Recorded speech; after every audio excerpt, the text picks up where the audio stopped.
আসসালামাইকুম। আমরা এখন আছি বিজেএমই ভবন এবং শান্তমোনা ইউনিভার্সিটি এবং অল ইউনিভার্সিটির ঠিক অপোজিটে। আমাদের একজন মুরব্বী কাকা, তিনি চাষাবাদ করে কৃষিকাজ করেই জীবনযাপন করে। এই যে তার একটা ক্ষেত, এখানে কৃষিকাজ করে। এখানে বিভিন্ন ফসল, যেমন এই যে এখানে কুমড়োর চারা দেখা যাচ্ছে এবং কলা গাছ, অনেকগুলো কলা গাছ থেকে কলা রোপণ করে। পাশাপাশি ওনার এই পাশে অনেকগুলো ক্ষেত আছে, এই যে সুন্দর করে মাচা বানানো। এবং ওনার এখানে অনেক অভিযোগ আছে।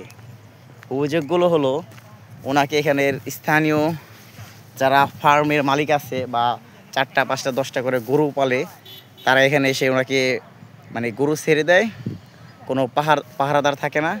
এবং গরুগুলো ওনার এই ক্ষেতগুলো ভেঙে ফেলে, বেড়াগুলো ভেঙে ফেলে। এবং ওনার এই যে চাষ করছে, যে ধুন্দল, তারপরে করলা, এগুলা খেয়ে ফেলায়।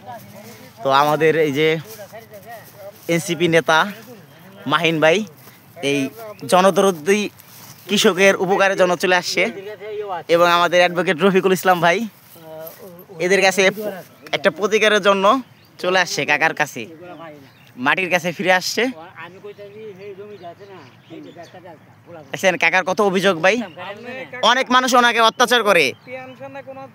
এই যে এগুলা খেয়ে ফেলে ভাই, দেখেন এই যে এগুলা গরু খেয়ে ফেলে, আবার ওনার বেড়াগুলা ভেঙে ফেলে, বুঝছেন। 10টা 15টা গরু নিয়ে বেড়াগুলা ভেঙে ফেলে। আবার যে চারাই গোড়ার থেকে এই ফসলটা খায়, বুঝছেন। গোড়া থেকে খাওয়ার পরে এটা মারা যায়, তখন ওনার লস হয়, অনেক টাকা লস হয়।